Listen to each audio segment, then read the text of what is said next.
तो हम लोगों ने अभी तक गॉस लॉ में कंडक्टर्स की प्रॉपर्टी देखी थी।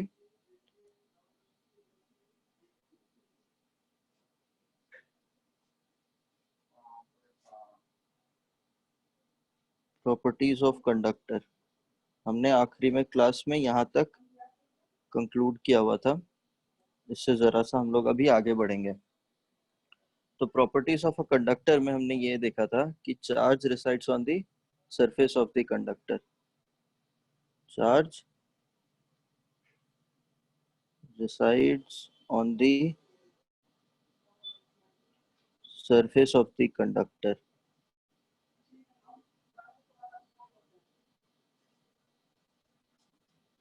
ये कहते थे कि यहाँ पे एक्सेस चार्ज कह लो।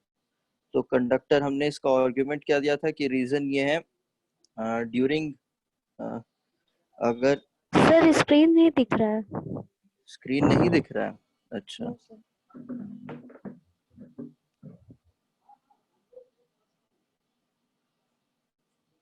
अब दिख रहा है स्क्रीन? Yes sir. दिख रहा है ना स्क्रीन? ठीक है। तो हमने ये देखा था प्रॉपर्टीज ऑफ कंडक्टर में कि अगर कंडक्टर पे हम लोग किसी टाइप का एक कंडक्टर है, कंडक्टर ऐसा होता है कि एक मेटल से कंडक्टर बनता है, कंडक्टर के अंदर फ्री चार्जेस होते हैं।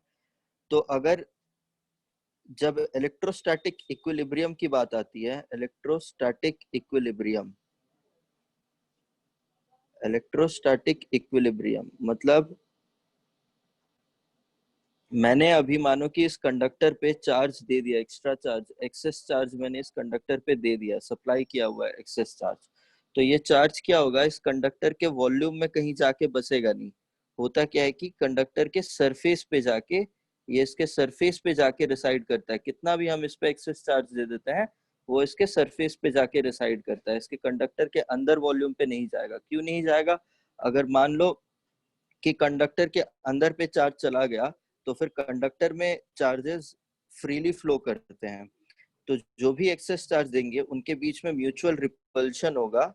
उस म्यूचुअल रिपल्शन के कारण वो चार्जेस जो हैं एक दूसरे को अपोज करके रिपल्शन फोर्स लगा के सबको सरफेस पे भेज देंगे। तो इसके वजह से भी charge inside the conductor zero होता है।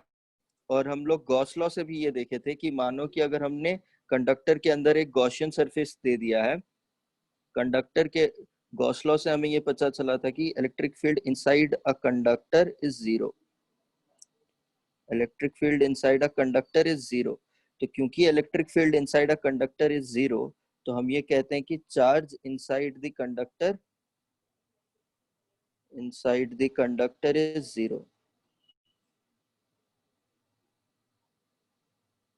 जीरो, क्योंकि फ्लक्स जो है वो हम लोग को जीरो मिलता था। फ्लक्स जो है वो जीरो मिलता था। एंड गॉस लॉ कहता है कि flux is enclosed by epsilon naught. तो क्योंकि इलेक्ट्रिक फील्ड भी जीरो है तो चार्ज भी, ये टोटल सब कुछ जीरो हो जाता है इनसाइड द कंडक्टर। तो हम अगर इस कंडक्टर के अंदर एक गॉसियन सरफेस लेते हैं तो गॉसियन सरफेस के अंदर इलेक्ट्रोस्टैटिक फील्ड यहाँ पे जीरो है। तो इसकी वजह से अंदर, क्योंकि इलेक्ट्रिक फील्ड जीरो है तो फिर चार्ज भी अंदर जीरो होता है। तो इसकी वजह से एक्सेस चार्ज जो भी है वो सरफेस पे रिसाइड करता है, अंदर कहीं पे रिसाइड नहीं करेगा। क्योंकि अंदर रिसाइड करेगा तो वहां पे इलेक्ट्रिक फील्ड होगा, क्योंकि इलेक्ट्रिक फील्ड अंदर जीरो है तो फिर चार्ज भी जीरो है। जो भी चार्ज होगा वो इसके सरफेस पे आके रिसाइड करेगा। ये चीज पहली प्रॉपर्टी हो जाती है कंडक्टर की। फिर क्या होता है, अगर कंडक्टर इसके सरफेस पे है तो फिर सवाल उठता है कि कंडक्टर कैसे इसके सरफेस पे डिस्ट्रीब्यूटेड है। तो उसका जवाब ये था कि जो सरफेस चार्ज डेंसिटी है, surface charge density on a surface of a conductor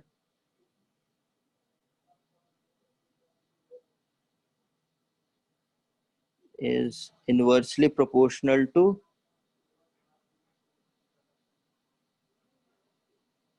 radius of curvature, of the conductor, radius of curvature of the conductor of the surface, है ना। तो यहाँ पे अगर सिग्मा सरफेस चार्ज डेंसिटी है वो inversely proportional to radius of curvature है। तो मानो कि यहाँ पे जैसा सरफेस है, यहाँ पे इस टाइप का सरफेस, ये सरफेस है, ये कंडक्टर है। तो अब कंडक्टर यहाँ पे जो चार्ज हम इस पे एक्सेस चार्ज जब देंगे, तो वो एक्सेस चार्ज समझ में आ गया कि कंडक्टर के सरफेस पे होगा, क्योंकि इनसाइड इलेक्ट्रिक फील्ड जीरो है, इनसाइड इलेक्ट्रिक चार्जेस भी जीरो हो जाएंगे। तो जो चार्ज हम लोग सरफेस पे देंगे तो वो किस तरीके से डिस्ट्रीब्यूट होगा, तो इस तरीके से डिस्ट्रीब्यूट है, जहाँ पे रेडियस ऑफ कर्वेचर ज्यादा है वहां पे कम सरफेस चार्ज डेंसिटी होगा, जहाँ पे कम है वहां ज्यादा हो जाएगा। तो इसकी वजह से जहाँ पे ये ज्यादा हो रहा है तो यहाँ पे ज्यादा एक्यूमुलेट हो जाएंगे चार्जेस। एंड फिर जैसे जैसे सरफेस चार्ज डेंसिटी, जैसे जैसे बड़ा सरफेस रेडियस ऑफ कर्वेचर मिलेगा वैसे वैसे सरफेस चार्ज ज्यादा हो जाएगा, जैसे जैसे रेडियस ऑफ कर्वेचर छोटा हो रहा है वैसे वैसे एकदम क्लोज आते जाएंगे। ठीक है, तो आप ऐसे समझ सकते हो कि अगर रेडियस ऑफ कर्वेचर छोटा है तो उस पे चार्ज एकदम पास में पास पास में रहेंगे, सरफेस चार्ज डेंसिटी एकदम ज्यादा रहेगा। और अगर रेडियस ऑफ कर्वेचर बड़ा है तो उसमें सेम सरफेस चार्ज डेंसिटी दूर रहेंगे। तो आप ऐसे समझ सकते हो। ठीक है, तो जहाँ पे रेडियस ऑफ कर्वेचर छोटा है वहां पे ज्यादा चार्ज हो जाएगा। तो इसी की वजह से this is the reason why, this is the reason why earthing rods, earthing rods are point objects, point objects. तो क्योंकि अगर मानो कि घर है आपका, घर पे इसीलिए ही हम लोग जो अर्थिंग पॉइंट होता है वो एकदम पॉइंटेड रखते हैं। पॉइंटेड रखने का वजह ये होता है कि अ, उस पे ज्यादा चार्जेस रिसाइड करेंगे, यहाँ पे सरफेस चार्ज डेंसिटी ज्यादा होगा। सरफेस चार्ज डेंसिटी ज्यादा होने की वजह से जब बिजली कड़केगी तो वो आपके लाइटनिंग रॉड पे जितने भी लाइटनिंग लाइटनिंग है वो आपके लाइटनिंग रॉड की तरफ जाएगी, ना कि आपके घर की तरफ जाएगी। अगर आपके घर की तरफ गई तो घर पे आग लग जाएगा, लेकिन अगर लाइटनिंग रॉड की तरफ जाती है तो लाइटनिंग रॉड पूरे चार्जेस को एब्जॉर्ब कर लेगा और वो अर्थ को पहुंचा देगा। इस वजह से अर्थिंग रॉड्स पे पॉइंट रखा जाता है, पॉइंट ऑब्जेक्ट्स रखा जाता है, ताकि वो लोग ज्यादा चार्जेस उनसे रिसाइड करें और अर्थिंग वो इजीली कर पाए। फिर आता है बात कैविटी का। तो अगर कंडक्टर है, कंडक्टर के अंदर कैविटी हमने देखा, अगर यहाँ पे कैविटी है तो कैविटी के अंदर यहाँ पे अब हम चार्ज रख रहे हैं। तो कैविटी के अंदर चार्ज रखेंगे तो ये सॉलिड कंडक्टर है अभी। तो हमने ये देखा कैविटी से पहले, ये देखो कैविटी से पहले, ये कैविटी वाला केस हो गया। कैविटी से पहले अगर मानो कि कंडक्टर है, कंडक्टर के सामने अगर हमने चार्ज रखा हुआ है, ये हमने मेथड ऑफ इंडक्शन में समझा था कि अगर सामने एक चार्ज रखा हुआ है तो ये अपनी इलेक्ट्रिक फील्ड जो है इंडक्शन के थ्रू, यहाँ पे ये इलेक्ट्रिक फील्ड ऐसे ऐसे जा रही होती है इसकी इलेक्ट्रिक फील्ड, और कंडक्टर के ऊपर कन्वर्ज करेगी। ठीक है, ये अपनी इलेक्ट्रिक फील्ड अपना जाते रहेगा, पॉजिटिव चार्ज से निकलता हुआ इलेक्ट्रिक फील्ड कन्वर्ज करेगा। तो अगर कन्वर्ज कर रहा है मतलब यहाँ पे नेगेटिव चार्जेस आ जाएंगे। ठीक है, नेगेटिव चार्जेस आ जाएंगे एंड दूसरे साइड से इलेक्ट्रिक फील्ड बाहर की तरफ निकलते हैं, दूसरे साइड से इलेक्ट्रिक फील्ड बाहर की तरफ निकलेंगे, तो मतलब यहाँ पे पॉजिटिव चार्ज आ जाता है। तो ये मेथड ऑफ इंडक्शन से हमने ये समझा था कि कंडक्टर के पास अगर एक चार्ज लेकर आ जाए, अगर हम एक पॉजिटिव चार्ज कंडक्टर के पास लेकर आ जाते हैं तो नेगेटिव क्लोजर साइड पे, on the closure side negative charges induced, negative charges induced, and on the farther side positive charges induced, positive charges induced। ऐसा क्यों होता है? ऐसा इसलिए होता है कि अगर ऐसे चार्जेस इंडक्शन ना हुए तो क्या हो जाएगा, अगर ऐसे चार्जेस इंडक्शन ना हुए तो ये जो चार्ज है इसकी वजह से अगर कंडक्टर पे चार्जेस इंडक्शन नहीं होते हैं तो इस चार्ज की वजह से इलेक्ट्रिक फील्ड कंडक्टर के अंदर से भी पार करेगा, कंडक्टर के अंदर से भी पार करेगा। तो E inside the conductor will no more be zero. तो ये इनसाइड द कंडक्टर आपको इलेक्ट्रिक फील्ड जीरो करने के लिए, inside the conductor electric field zero करने के लिए कंडक्टर के पास ये उपाय है कि वो अपने बाहर पे अगर पॉजिटिव चार्ज है तो यहाँ पे नेगेटिव चार्जेस इंड्यूस करवा देता है और दूसरे साइड पे same amount of positive charge induce करा देता है।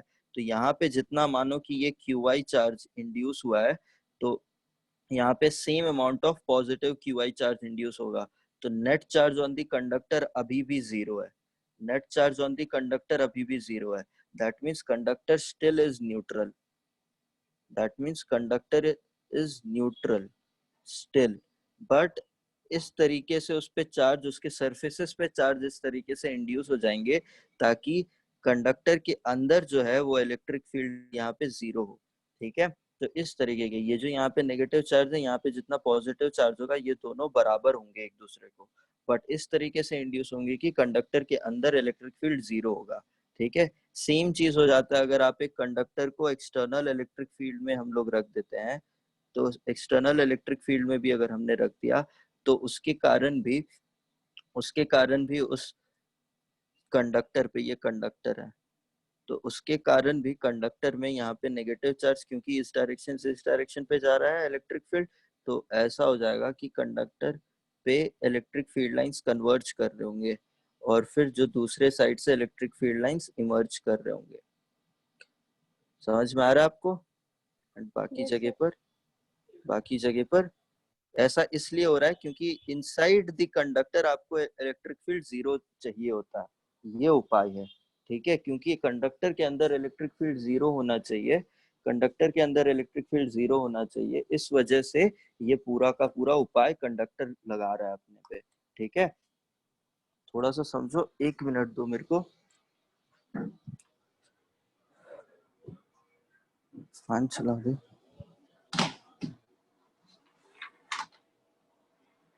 विशाल फैन चला दे। तो दिख रहा है ना स्क्रीन आपको? Yes sir.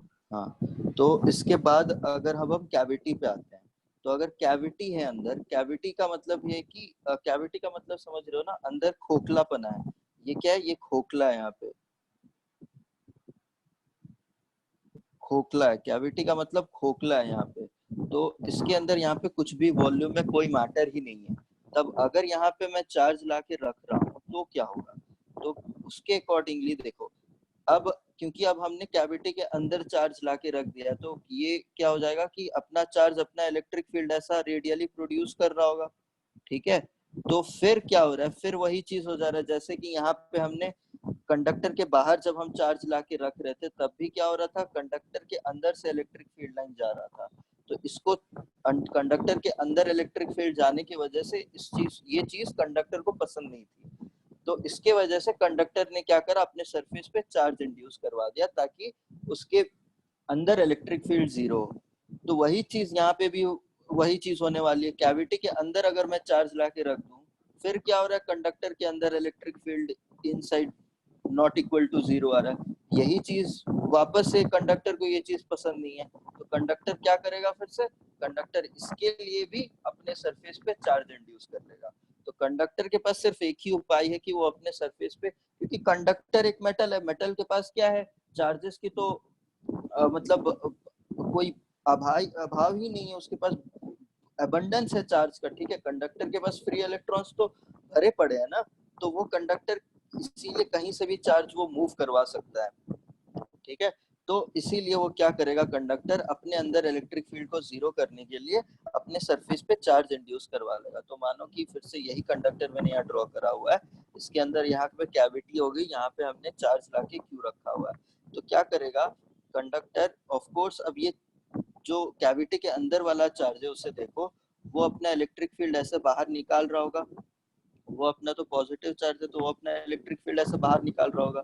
तो अगर कंडक्ट ये चार्ज की वजह से इलेक्ट्रिक फील्ड इससे निकल रहा है और जाके कैविटी के अंदर जाके कन्वर्ज हो रहा है, कन्वर्ज और डाइवर्ज का मतलब समझते हो ना आप?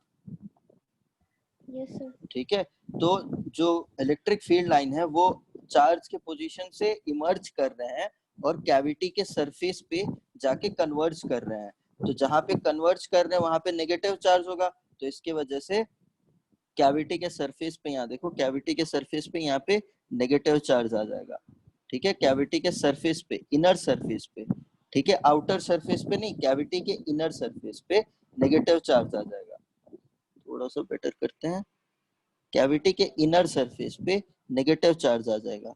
ठीक है, और कैविटी के इनर सरफेस पे नेगेटिव चार्ज आ गया, लेकिन कैविटी का जो इनर सरफेस है वो क्योंकि कंडक्टर का पार्ट है, तो कंडक्टर अपने आप को न्यूट्रल रखना चाहेगा।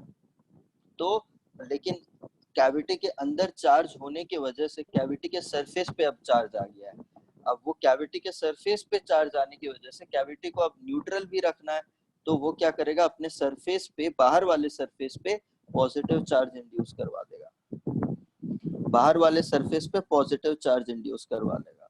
तो अभी भी मैं ये कह सकता हूँ कि जितना ये चार्ज अंदर है, मतलब ये जो Q आउट है induced will be equal to Q in induced। ठीक है, ये इंड्यूस्ड है, इसका मतलब है ये इंड्यूस्ड है। ठीक है, तो जो बाहर जो ये पॉजिटिव चार्जेस हैं और जो ये अंदर कैविटी के अंदर वाले सरफेस पे जो चार्जेस हैं वो दोनों बराबर होंगे, तब जाके जो कंडक्टर है वो न्यूट्रल रहेगा, तब जाके कंडक्टर जो है, कंडक्टर इज न्यूट्रल अगेन। तो कंडक्टर हमेशा न्यूट्रल रहना पसंद करेगा, और कंडक्टर के अंदर आप जाके देखो इलेक्ट्रिक फील्ड क्या है, 0 है। तो जो कैविटी के अंदर चार्ज है उसमें से तो इलेक्ट्रिक फील्ड लाइंस इमर्ज कर रहे हैं और कैविटी के सरफेस पे जाके, अंदर वाले सरफेस पे जाके कन्वर्ज कर जा रहे हैं। और फिर क्या कर रहा है, अगर आपने यहाँ वाले केस पे ध्यान दो, ये वाले केस पे, अब इलेक्ट्रिक फील्ड लाइन क्योंकि चार्ज तो प्रेजेंट है, तो आपको जो बाहर है कंडक्टर के एकदम बाहर, आपको चार्ज की वजह से इलेक्ट्रिक फील्ड मिलना चाहिए। ऐसा नहीं होगा कि जो कंडक्टर है, कंडक्टर के अंदर चार्ज होने की वजह से वो इलेक्ट्रिक फील्ड को शील्ड कर देगा। ऐसा नहीं है कि बाहर वाले, आप इस रीजन पे अगर हम एनालाइज करें तो यहाँ पे ऐसा नहीं होगा कि कंडक्टर है करके पॉइंट पी पे आपको electric field due to small Q, आपको चार्ज की वजह से कोई फील्ड ना मिले, बट यहाँ पे भी आपको स्मॉल क्यू की वजह से फील्ड मिलना है। तो क्या होगा, जो कंडक्टर के बाहर जो चार्जेस आए हुए हैं ना, इंड्यूस चार्जेस, वो आपको अब बाहर की तरफ इलेक्ट्रिक फील्ड ऐसे भेजना शुरू कर देंगे। समझ गए आप? समझ में आ रहा है ना? Yes sir. कहीं पे भी दिक्कत है तो बोलना। तो इस तरीके से चार्जेस रीअरेंज हो जाते हैं कंडक्टर पे। तो अब सवाल बनता है कि if charge inside the cavity is move, charge inside the cavity is moved, तब क्या होगा? तो मतलब ये है कि अगर मेरा कंडक्टर ये है और इसके अंदर कैविटी है, कैविटी मतलब यहाँ पे चार्ज है, तो ये अपना इलेक्ट्रिक फील्ड लाइन ऐसे छोड़ रहा है, ये अपना इलेक्ट्रिक फील्ड लाइन ऐसे छोड़ रहा है, सरफेस के अंदर क्या हुआ, कैविटी के अंदर यहाँ पे इनर वाले सरफेस पे नेगेटिव चार्ज आ गया, और ये जितना भी नेगेटिव चार्ज आएगा वही वैल्यू, उतना ही amount of positive charge conductor के बाहर वाले सरफेस पे आ जाएगा, such that such that such that electric field inside the conductor is 0। ठीक है, such that electric field inside the conductor is 0। तो ये सिचुएशन है। अब मैं क्या कर रहा हूँ कि ये जो चार्ज है मैं इसको अंदर से डिस्प्लेस कर रहा हूँ थोड़ा सा, मतलब यहाँ पे लेकर आ गया चार्ज को, तो क्या हो जाएगा देखो, तो जो अंदर चार्जेस डिस्ट्रीब्यूटेड है ना, ये कैविटी के अंदर जो चार्जेस डिस्ट्रीब्यूटेड है, इन चार्जेस का अरेंजमेंट थोड़ा सा बदल जाएगा। अगर मैं सेम चीज को ड्रॉ करके यहाँ पे कहूँ कि मैंने अब इसके कैविटी से थोड़ा के इसके सेंटर से मैंने अब चार्ज को यहाँ पे लाके रख दिया, तो क्या होगा कि इसके पास वाले फेस पे, क्योंकि अब ये जो है इसके वजह से फील्ड लाइन इसके पास वाले सरफेस पे ज्यादा जाएगा और इसके दूर वाले सरफेस पे थोड़ा सा कम जाने लगेगा। तो इसके वजह से क्या होगा कि जो पास वाला सरफेस है यहाँ पे ज्यादा चार्जेस आ जाएंगे और जो दूर वाले सरफेसेस हैं उन पे कम चार्जेस आएंगे, बट चार्जेस आएंगे तो जरूर, बट क्योंकि जो पास वाला है उस सर पे ज्यादा चार्जेस आ जाएंगे। और लेकिन बाहर का क्या डिस्ट्रीब्यूशन क्या बदलेगा? नहीं, बाहर का कोई डिस्ट्रीब्यूशन नहीं बदलेगा इसके कारण। ठीक है, इसके कारण कंडक्टर के बाहर कोई डिस्ट्रीब्यूशन आपको बदलता हुआ नहीं दिखेगा, बाहर कोई डिस्ट्रीब्यूशन बदलता हुआ नहीं दिखेगा, और कंडक्टर के अंदर आपको इलेक्ट्रिक फील्ड हमेशा 0 मिलेगी। ठीक है, so in this case if the charge is moved in the cavity is moved, then the induced charge on the inner surface of cavity, then the distribution of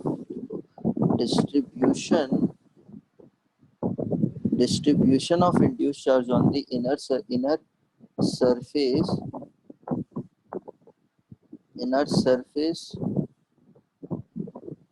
of the cavity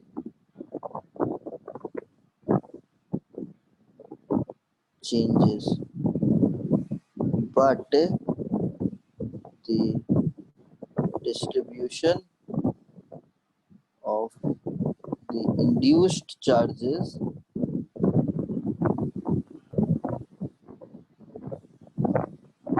on the outer surface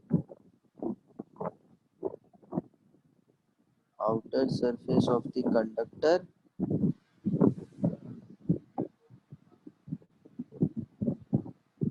remains same. समझ में आ रहा है आपको? समझ में आ रहा है ना? ठीक है। अब आते हैं देखो, अब आते हैं हम लोग थोड़े से और एडवांस पे। अब हमें जानना है कि electric field just outside the conductor,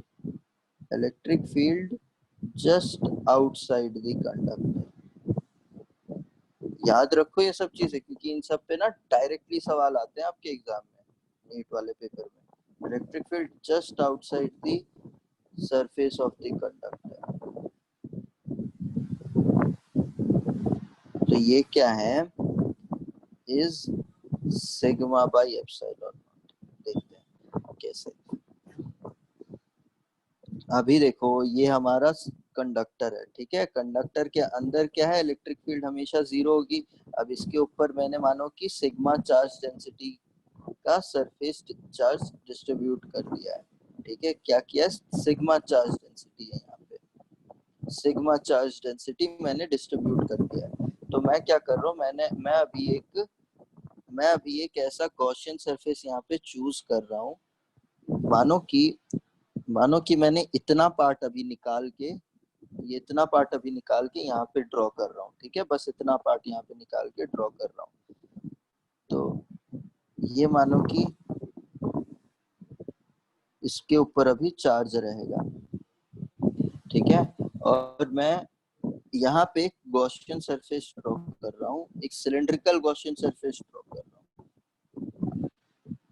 एक सिलेंड्रिकल गॉसियन सरफेस ड्रॉ किया है मैंने। तो ये सिलेंड्रिकल गॉसियन सरफेस से इसका जो ऊपर वाला फेस है, ओके, यहाँ पे मैं ये लिख देता हूँ, this cylindrical Gaussian surface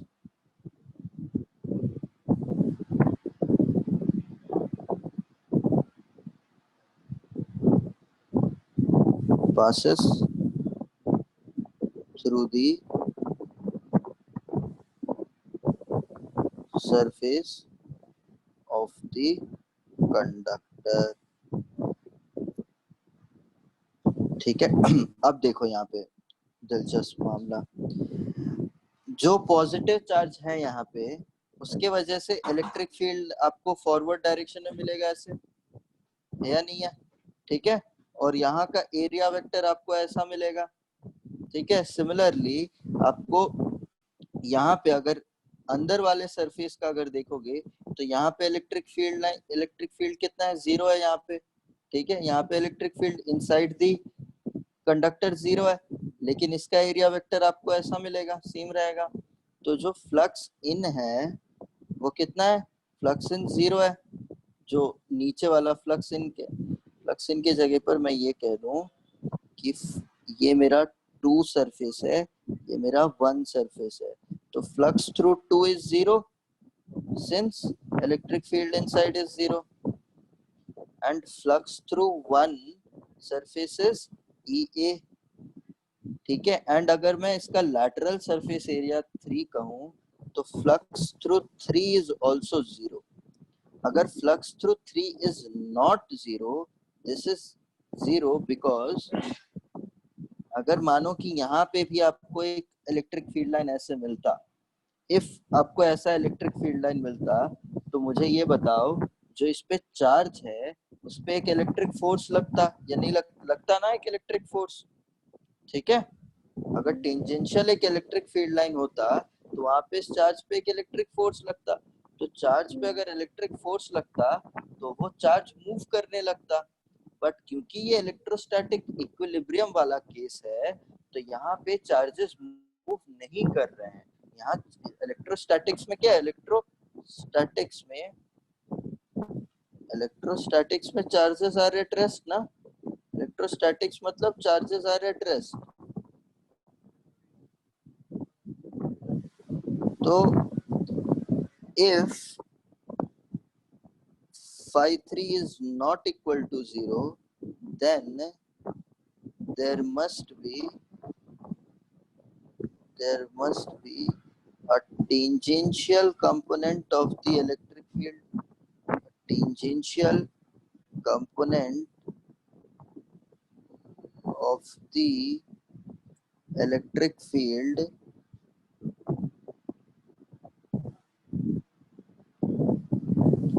which shall exert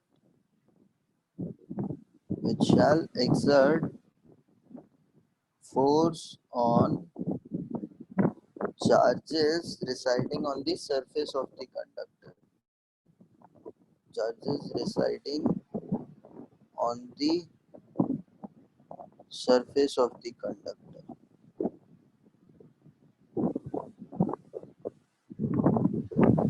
So agar there is a force exerting on the charges residing on the surface of the conductor, then the charges must move,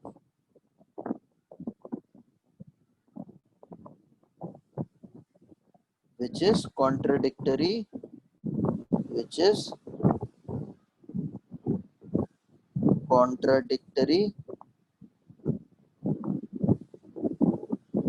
to the electrostatic equilibrium. The electrostatic equilibrium.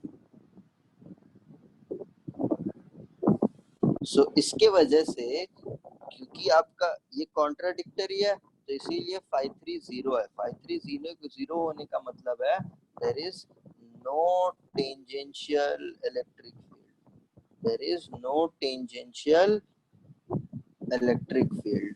so आपका phi 3 भी zero हो गया, phi 3 भी zero है, phi 2 भी zero है क्योंकि अंदर आपका इलेक्ट्रिक फील्ड जीरो नहीं है, जीरो है।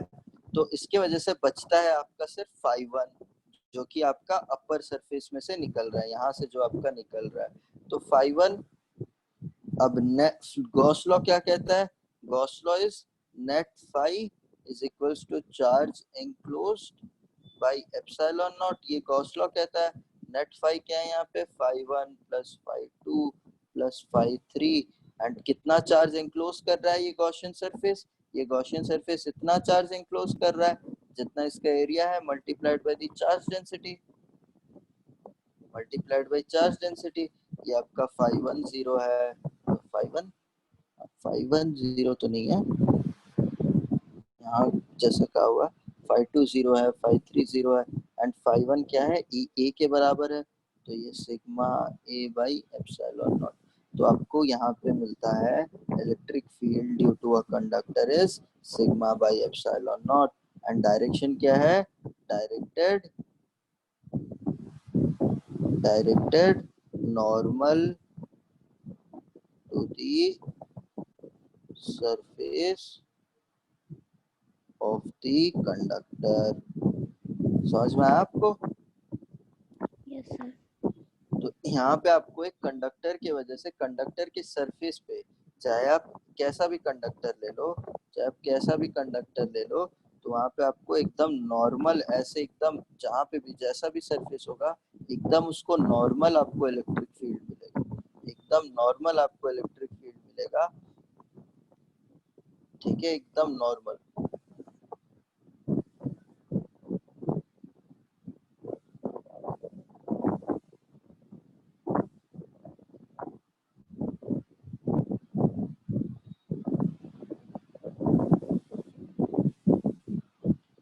तो यहाँ हर जगह पर sigma by epsilon not electric field मिलेगा, एकदम नॉर्मल, इसको इस तरीके से।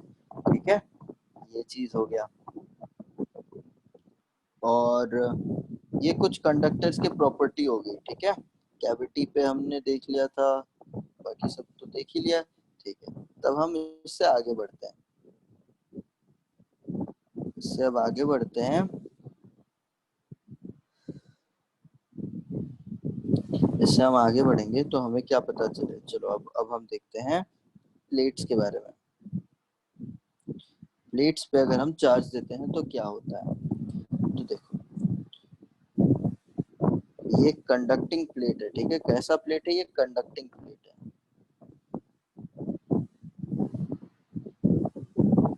कंडक्टिंग प्लेट है। तो कंडक्टिंग प्लेट पे मैंने मानो कि इस पे चार्ज Q दे दिया है। तो ये चार्ज Q इस कंडक्टिंग प्लेट पे कैसे डिस्ट्रीब्यूट करेगा, ये सवाल है। ठीक है, तो देखो, इसके अंदर जो है कंडक्टिंग प्लेट है, अगर इसके अंदर इलेक्ट्रिक फील्ड जीरो है। ठीक है, इसके अंदर इलेक्ट्रिक फील्ड जीरो है।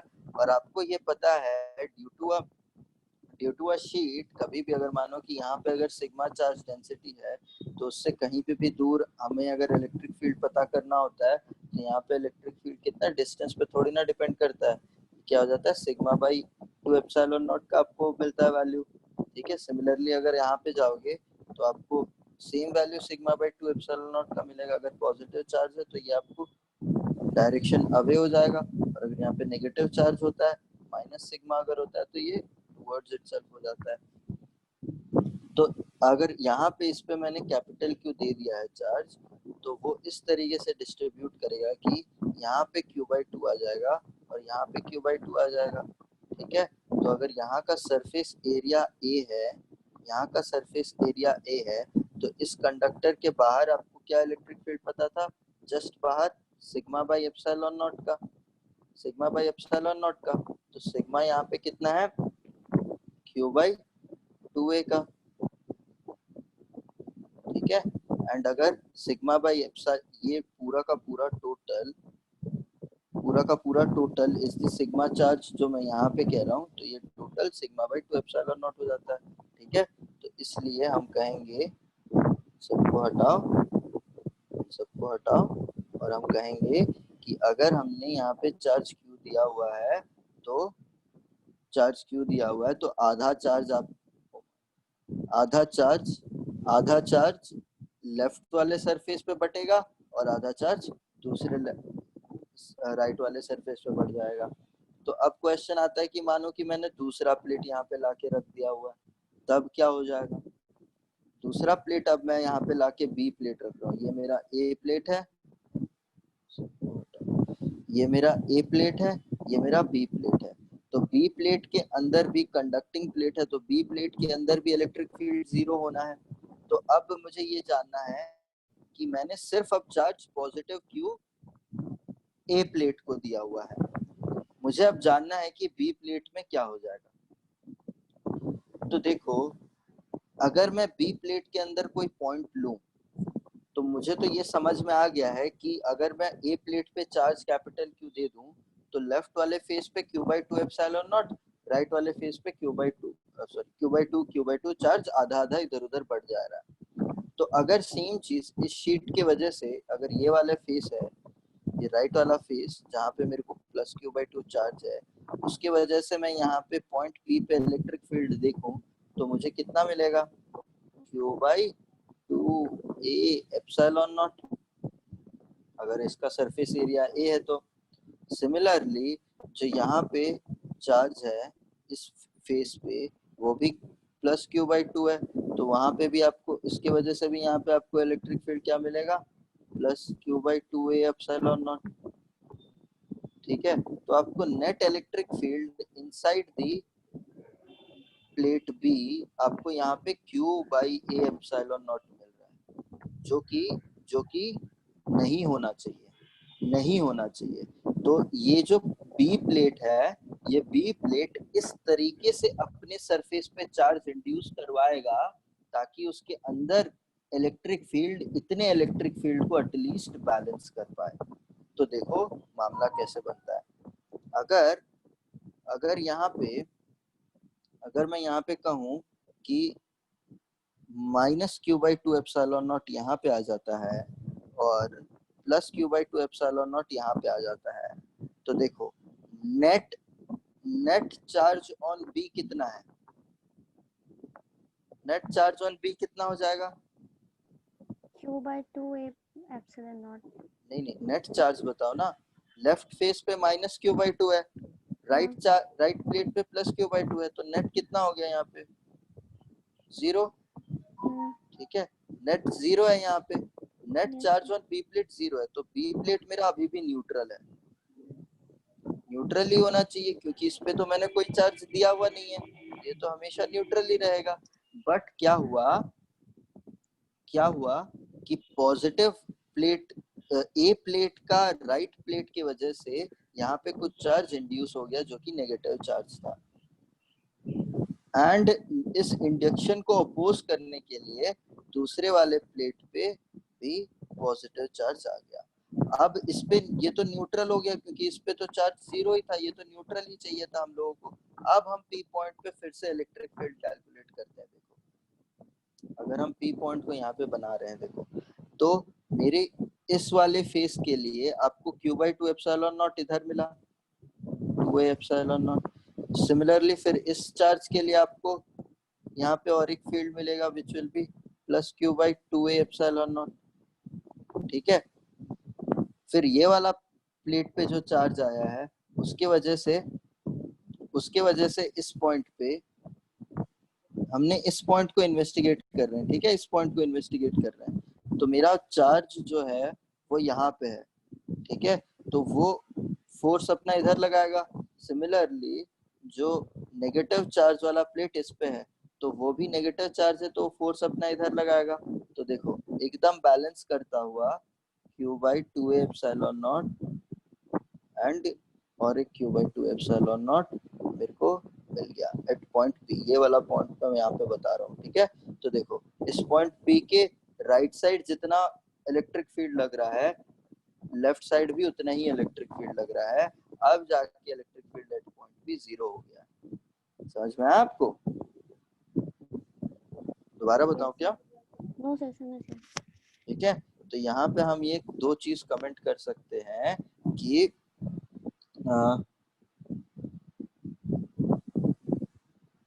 इन a system of conducting plates in a system of conducting plates, the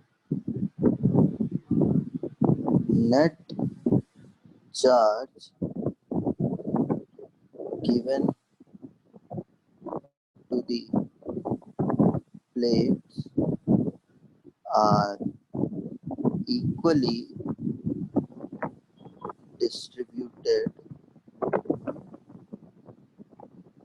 on the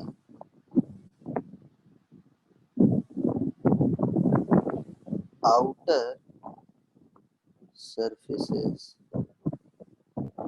of the plate। हम अभी बताएंगे इन सब का मतलब क्या है। And in between the plates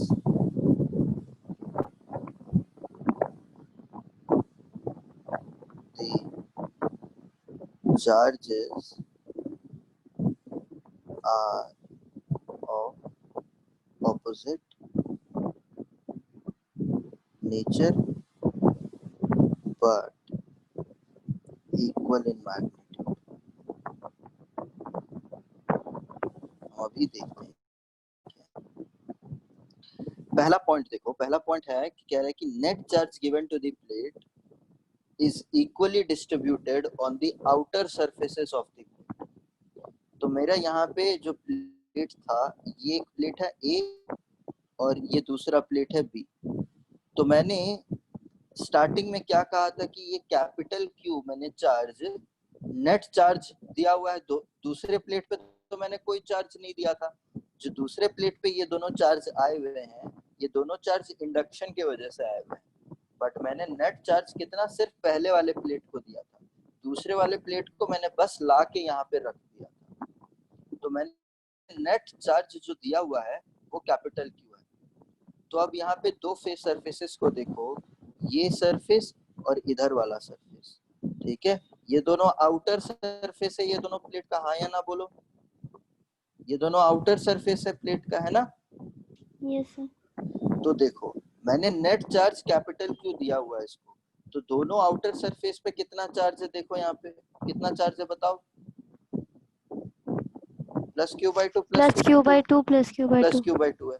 तो मैंने कितना चार्ज दिया हुआ था, कैपिटल क्यू चार्ज दिया हुआ था यहाँ पे, तो आधा चार्ज इधर गया और आधा चार्ज इधर गया, ठीक है। तो पहला पॉइंट अभी वापस से पढ़ो, net charge given to the plates is equally distributed on the outer surfaces of the plates. Clear है? Yes sir. क्लियर है? अब देखो दूसरा पॉइंट पढ़ो, in between the plates the charges are of opposite nature but equal in magnitude. मतलब opposite nature मतलब एक positive होगा तो दूसरा नेगेटिव होगा, बट अगर ये प्लस क्यू हुआ तो ये माइनस क्यू ही होना पड़ेगा, ठीक है, अलग नहीं हो सकता। तो अब देखो यहाँ पे इन बिटवीन दी प्लेट्स मतलब ये वाला सरफेस और ये वाला सरफेस की बात हो रही है ना। तो देखो इस वाले सरफेस पे कितना चार्ज है, plus Q by two, and इधर वाले सरफेस पे कितना चार्ज है, माइनस क्यू बाई टू। तो दोनों का मैग्नीट्यूड सेम है बट साइन ऑपोजिट है या नहीं है, है ना। यस। तो ये चीज सेटिस्फाई हो रही है। तो ये दोनों प्रॉपर्टी के बेसिस पे आप कोई भी क्वेश्चन, ये रूल ऑफ द गेम है, आप ऐसे टाइप के क्वेश्चन कहीं भी कैसे भी सॉल्व कर सकते हो। मुद्दा क्या था यहाँ पे, आपने कॉन्सेप्ट, किस कॉन्सेप्ट पे ये चीजें कह पाई हैं, क्योंकि electric field inside the conducting plate is, इसलिए ये सब कुछ ट्रू हो पा रहा है। एक बार वापस से हम कंडक्टिंग प्लेट के अंदर जरा झांक के देख लेते हैं। ये मेरा पहला प्लेट है, ये मेरा दूसरा प्लेट है, मैंने इस पे चार्ज क्यू दिया हुआ है, ये मेरा पॉइंट P है, ये मेरा पॉइंट R है, ये दोनों कंडक्टर के अंदर है, ये प्लेट A है, ये प्लेट B है। तो देखो अब चार्ज ये 1 2 3 4, मुझे बताओ 1 पे कितना चार्ज आया था, जल्दी बता दो। Q by two. 2 पे कितना चार्ज आया था, क्यू बाई टू। 3 पे कितना चार्ज आया था, क्यू बाई टू। 3 पे कितना चार्ज आया था, ऑपोजिट नेचर ना, ऑपोजिट नेचर ना, माइनस था, opposite minus nature Q by होगा, टू। हाँ ऑपोजिट हाँ। नेचर होगा, ठीक है। और बाहर वाले पे फिर 4 पे प्लस 4। Q by two. तो देखो यहाँ पे पहली चीज आप तो देखो, पहली चीज आप समझो, नेट चार्ज ऑन बी कितना है, नेट चार्ज ऑन बी कितना है बताओ, 0 है, minus Q by two plus Q by two, 0 है। क्यों 0 है, क्योंकि आपने क्यू बी वाले प्लेट पे तो कोई चार्ज नहीं दिया हुआ है, तो वो तो इलेक्ट्रिकली न्यूट्रल होगा, ठीक है। अब सिमिलरली क्यू ए पे बताओ नेट चार्ज कितना है, क्यू बाई फोर। बताओ बताओ, ये कितना है, इधर वाले 1 प्लेट पे कितना आ गया, क्यू बाई टू, और इधर वाले पे कितना आ गया, क्यू बाई टू। तो टोटल कितना हो गया, क्यू बाई फोर। अरे क्यू बाई 4 कैसे होगा, क्यू होगा ना, क्यू बाई, ये से क्यू होगा ना, 1 बाई, हाँ आधा आधा जोड़ोगे तो पूरा होगा ना। तो आपने ए प्लेट पे क्यू अमाउंट ऑफ चार्ज दिया हुआ है, तो इसीलिए टोटल चार्ज ए प्लेट पे तो क्यू होना चाहिए था, ठीक है। आपने बी प्लेट पे कोई चार्ज नहीं दिया हुआ था, तो टोटल चार्ज ऑन प्लेट भी 0 है, सिंपल, ठीक है। अब देखो electric field at point P, देखो क्यू बाई टू की वजह से इलेक्ट्रिक फील्ड, मानो कि क्यू बाई टू मैं पिंक से लिख रहा हूँ, ये वाला क्यू बाई टू मैं ब्लू से लिखूंगा, इधर वाला क्यू बाई टू मैं रेड से लिखूंगा, इधर वाला क्यू बाई टू मैं ग्रीन से लिखूंगा। तो जो पिंक वाला है उसकी वजह से इलेक्ट्रिक फील्ड इस डायरेक्शन पे है, जो ब्लू वाला है उसकी वजह से इलेक्ट्रिक फील्ड इस डायरेक्शन पे होगा, जो रेड वाला है उसकी वजह से इलेक्ट्रिक फील्ड नेगेटिव है तो उसकी वजह से इलेक्ट्रिक फील्ड इस डायरेक्शन पे होगा, एंड जो ग्रीन वाला है उसकी वजह से इलेक्ट्रिक फील्ड पॉजिटिव है तो इस डायरेक्शन पे होगा। एंड सारे के इलेक्ट्रिक, ये सारे के मैग्नीट्यूड्स बराबर हैं तो ये सब एक दूसरे को कैंसिल कर जाएंगे, तो आपको electric field at point B 0 मिलेगा। सिमिलरली क्यू पिंक वाले चार्ज की वजह से यहाँ पे इलेक्ट्रिक फील्ड पॉजिटिव डायरेक्शन पे होगा, जो ब्लू वाला चार्ज है उसकी वजह से इलेक्ट्रिक फील्ड भी पॉजिटिव डायरेक्शन पे होगा, जो नेगेटिव है, नेगेटिव चार्ज अपनी तरफ इलेक्ट्रिक फील्ड खींचता है, और जो पॉजिटिव चार्ज है दूसरे साइड पे वो अपनी अगेंस्ट इलेक्ट्रिक फील्ड खींचता है। यहाँ पे भी सारे इलेक्ट्रिक फील्ड के मैग्नीट्यूड सेम है तो वो एक दूसरे को काट लेंगे और यहाँ पे इलेक्ट्रिक फील्ड भी आपको 0 मिलेगा। तो इलेक्ट्रिक फील्ड इनसाइड दी प्लेट्स यहाँ पे 0 आ रहे हैं, ठीक है। तो इस तरीके से यहाँ पे चार्जेस की रीअरेंजमेंट होती है ताकि इलेक्ट्रिक फील्ड इनसाइड दी प्लेट्स वो 0 रहे। समझ में आया आपको? है ना? Yes sir. अब एक सिंपल सा मेरे को बताओ, यहाँ पे क्वेश्चन है, मैंने 2 प्लेट ले लिए हुए हैं, इसको Q दिया हुआ है, इसको 2Q दिया हुआ है, तो बताओ अब 1 2 3 4 पे चार्जेस कैसे कैसे आएंगे? 1 पे Q/2, 1 पे Q/2, 2 पे भी प्लस Q/2, अच्छा ठीक है, 3 पे 2Q माइनस 2Q/2,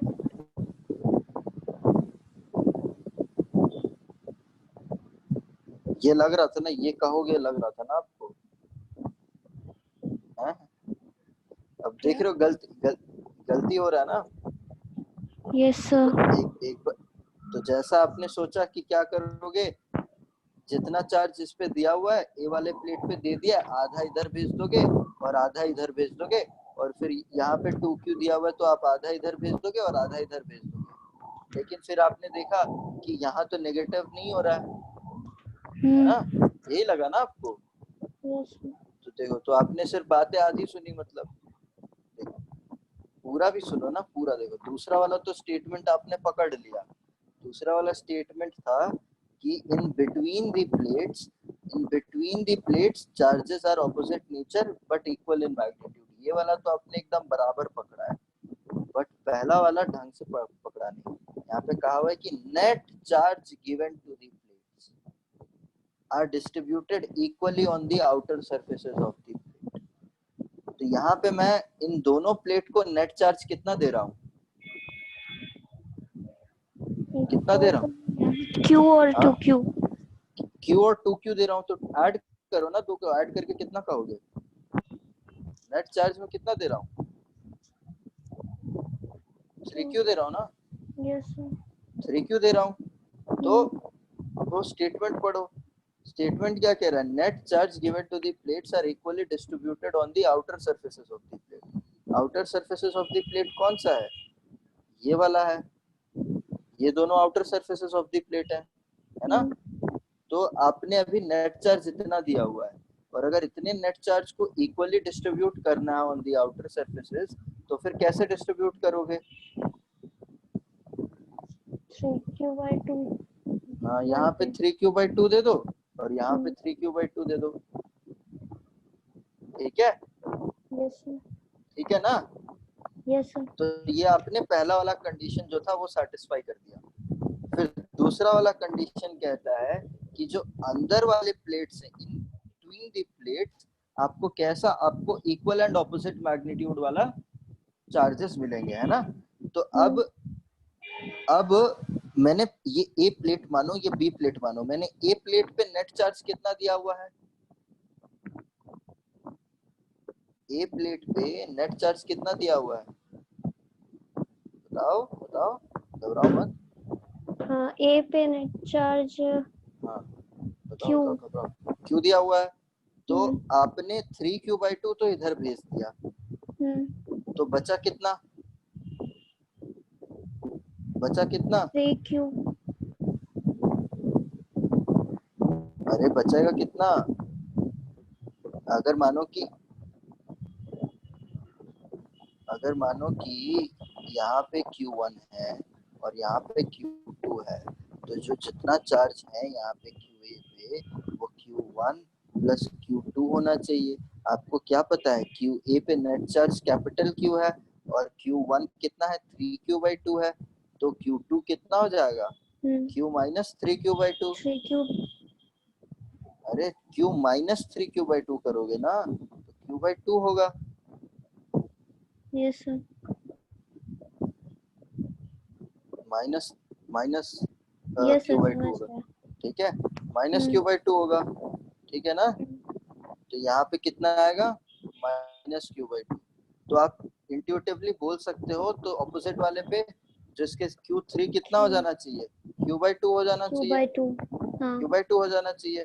तो देखो, अब ये नेट चार्ज ऑन बी कितना आना चाहिए? 2Q आना चाहिए आपको।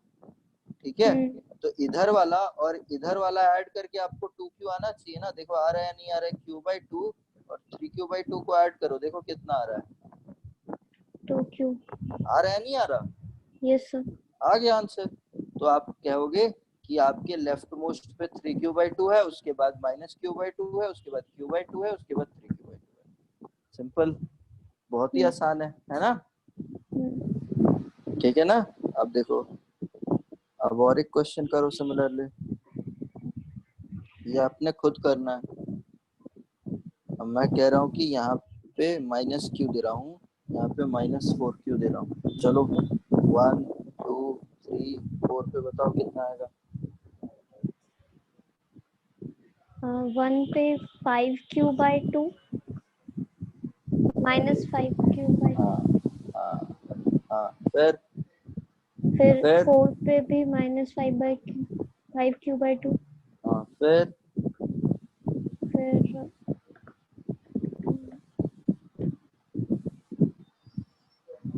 फिर फिर यहाँ के लिए आप क्या करोगे? यहाँ के लिए क्या करोगे? -Q minus of -5Q/2। -5Q/2 करोगे ना। Yes sir. -Q minus of, तो ये आपको -1 प्लस 5/2। 5/2 इज 2.5। 2.5 minus 1 is 1.5। तो यहाँ पे आपको 3Q/2 मिलेगा। यहाँ पे आप -3Q/2 कर सकते हो।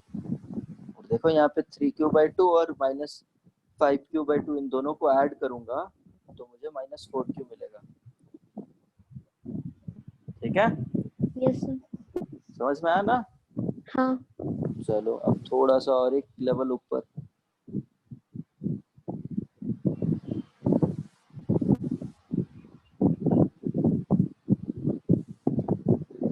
मैंने इस पे 2Q दिया हुआ है, इस पे Q दिया हुआ है, इस पे 0 दिया हुआ है। अब बताओ 1 2 3 4 5 6, अब क्या हो जाएगा? 1 पे 3Q/2 और 4 पे भी 3Q/2। 4 पे भी 3Q/2? गलत। हाँ, यहाँ पे 3 प्लेट है, 3 प्लेट है यहाँ पे। हाँ तो 6 पे हाँ, 6 6 पे पे जाओ ना। 3Q/2। 6 पे जाओ, 6 पे जाओ बाहर। स्टेटमेंट को याद रखो, जो भी आउटर सरफेसेस हैं, अभी आउटर सरफेसेस ये हो गए ना, उनके यस सर। आउटर सरफेसेस पे net charge 2Q plus Q 3Q equally distribute हो जाएंगे आउटर सरफेसेस पे। और इनर सरफेसेस पे यहाँ पे जितना होगा उसका ऑपोजिट, इक्वल और ऑपोजिट यहाँ पे होगा। यहाँ पे जितना होगा उसका इक्वल एंड ऑपोजिट यहाँ पे होगा। ठीक है, तो अब यस सर। बताओ 2 पे कितना हो जाएगा? 2 पे हो जाएगा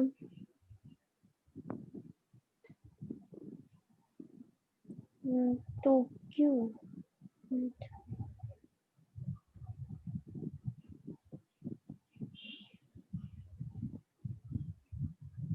3Q/2। फिर से करो, मैथ्स करो ना, मैथ्स करो, ठीक से करो।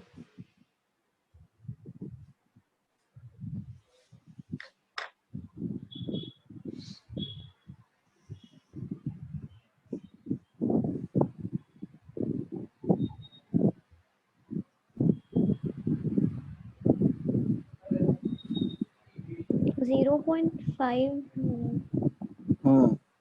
कैसे करोगे? 2q माइनस 3q/2 ना, हाँ तो 1.5 2 माइनस 1.5 है ना, हाँ। तो 0.5, यहाँ पे q/2 आ गया। तो q3 पे कितना आएगा?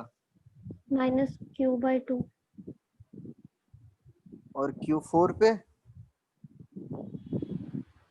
+q/2।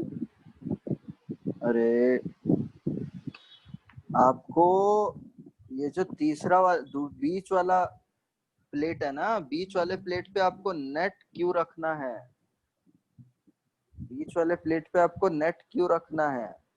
अगर यहाँ पे +q/2 दे देंगे तो नेट 0 हो जाएगा यहाँ पे। Yes sir. हाँ, तो नेट यहाँ पे बताओ यहाँ कितना आएगा?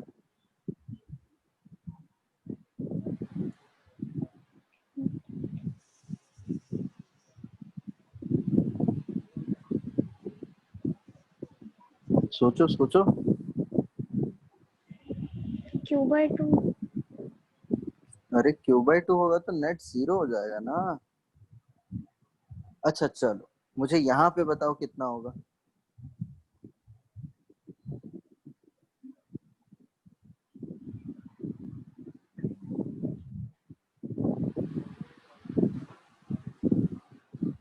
3q/2। 3q/2 तो बाहर आ गया ना, आपको इस प्लेट पे नेट 0 रखना है, तो अंदर वाले प्लेट पे कितना आना चाहिए?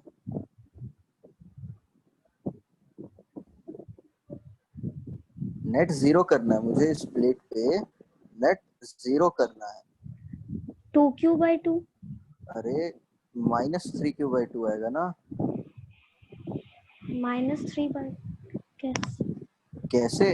अब अगर मैं q5 प्लस q6 करूंगा तो मुझे क्या मिलेगा बताओ? q5 और q6। हाँ, क्या मिलेगा बताओ q5 और q6 करूंगा तो? 0। 0 मिलेगा। और मेरे मेरे थर्ड वाले प्लेट पे नेट चार्ज कितना है? 0 है। थर्ड वाले पे 0। 0 है तो नेट चार्ज दोनों मिला के ऐसा थोड़ी ना हो सकता है उससे ज्यादा हो जाए उस पे चार्ज। जितना नहीं। आप उस पे चार्ज दोगे उतना ही चार्ज तो डिस्ट्रीब्यूट होगा, तो आपको 0 रखना होता था ना। तो देखो अभी, अगर यहाँ पे पांचवे प्लेट पे -3q/2 है, तो चौथे प्लेट पे कितना आएगा? चौथे पे 3q/2। 3q/2 आया। तो अब देखो मुझे q3 प्लस q4 करके बताओ कितना आ रहा है? q3 + q4 q। q आएगा। और आप देखो यहाँ पे इसके ऊपर कितना q रखा हुआ है ना। ये q इसलिए आ रहा है कि आपने बीच वाले प्लेट पे q चार्ज ही दिया हुआ है। अब मुझे ये बताओ q1 प्लस q2 कितना आ रहा है? q1 2q। और देखो ऊपर कितना दिया हुआ है। 2q। तो जितना चार्ज हम दे रहे हैं उतना ही चार्ज तो डिस्ट्रीब्यूट हो रहा है, बट कैसे डिस्ट्रीब्यूट हो रहा है? जितना टोटल दिए हुए हैं आधा बाहर भेजो, और बाकी जो अंदर है वो इस तरीके से होना चाहिए कि दोनों ऑपोजिट रहे हमेशा। ठीक है, समझ में आया ना? चलो अब ये वाला आखिरी वाला है, खुद करना।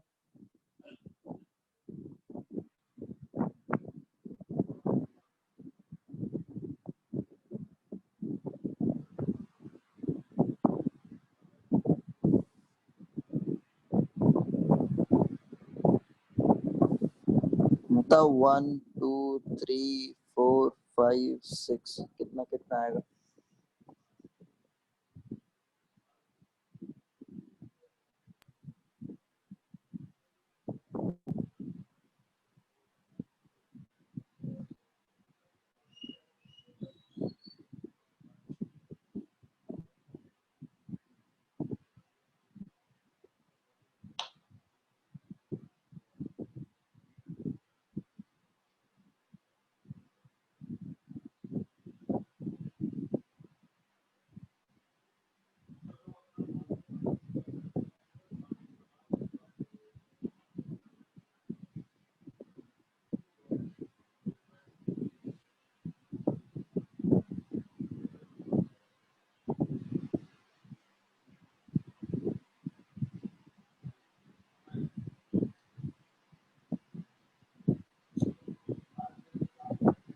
आ रहा है आंसर? हेलो।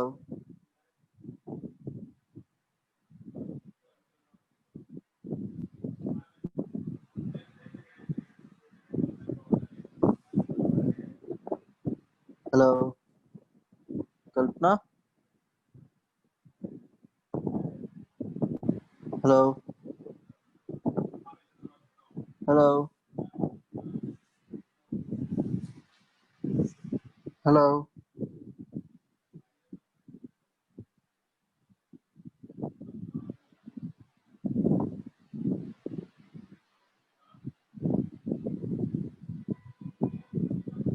हेलो।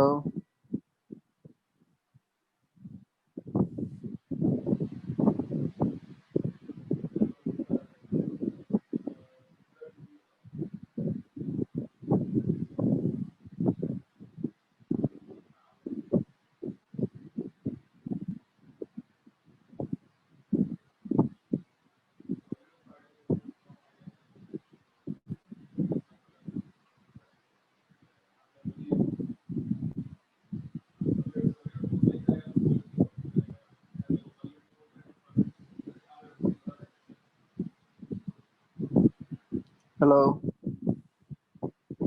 कल्पना, आवाज आ रही है आपको?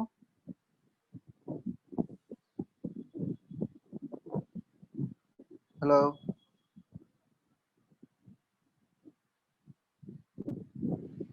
हेलो।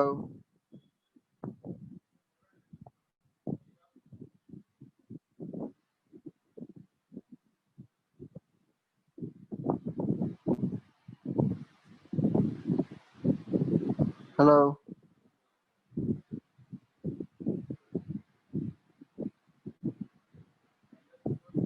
हेलो।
हेलो। आवाज आ रहा है अभी? Yes sir. हाँ ठीक है। तो देखो इसमें बताओ मेरे को 1 2 3 4 5 6 में कितना कितना आएगा? सर स्क्रीन दिख नहीं रहा क्या अभी? हाँ दिख रहा है। बताओ फिर। 1 पे 2Q/2। यहाँ पे पहले बताओ नेट चार्ज कितना है यहाँ पे? Net charge 2Q। 2Q कैसे है नेट चार्ज? नेट चार्ज कितना है पूरे टोटल में? नेट चार्ज यहाँ पे नेट चार्ज अच्छा एक कितना मिनट एक मिनट, सॉरी सर वो टोटल देखो ना।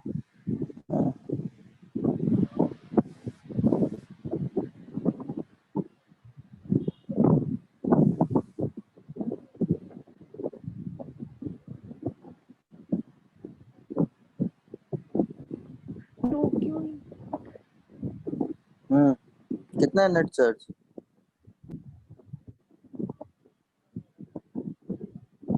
अच्छा पहले वाले में बताओ कितना चार्ज है टोटल? 2Q है। हाँ दूसरे वाले में? -Q। और तीसरे वाले में? -3Q। तो टोटल कितना हुआ?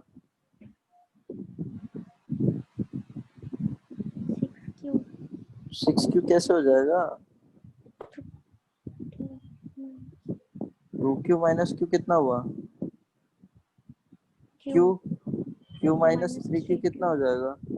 2Q माइनस minus 2q ना। 2Q तो ये माइनस 2q आधा इधर जाएगा और आधा इधर जाएगा, तो यहाँ पे minus minus 2Q q by आएगा। 2 हाँ, और यहाँ पे माइनस q आएगा, तो यहाँ पे बताओ कितना आएगा?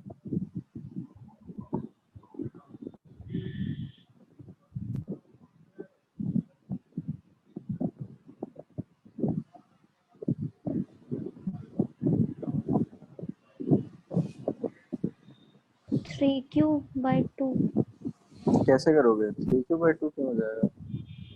3Q क्यों हुआ 3q? क्यों हुआ 3q? क्योंकि नेट चार्ज 2Q दिया हुआ है और हाँ, तो अब ये 3q को और ये माइनस q को ऐड करेंगे तो आपको 2q मिलना चाहिए, तो अभी जाके मिल रहा है 2q, तो इसीलिए यहाँ पे 3q होगा। q3 पे बताओ कितना होगा? Q हाँ minus 3Q हाँ, q4 बताओ सिमिलरली कितना होगा?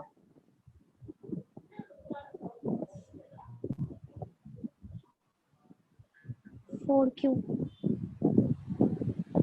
4q होगा, ध्यान से देखो फिर से 4q कह minus रहे। 4Q माइनस 4q कैसे हो जाएगा? ध्यान से देखो ना, आप यहाँ पे इतना चार्ज लगाओ ताकि नेट आपको माइनस क्यू आए,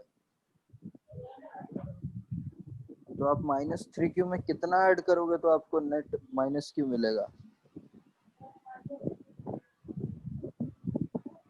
plus सोचो सोचो। 4Q अरे प्लस 4q ऐड करोगे तो आपको क्यू मिलेगा ना सिर्फ, तो माइनस 3q में आप कितना ऐड करोगे तो आपको माइनस क्यू मिलेगा?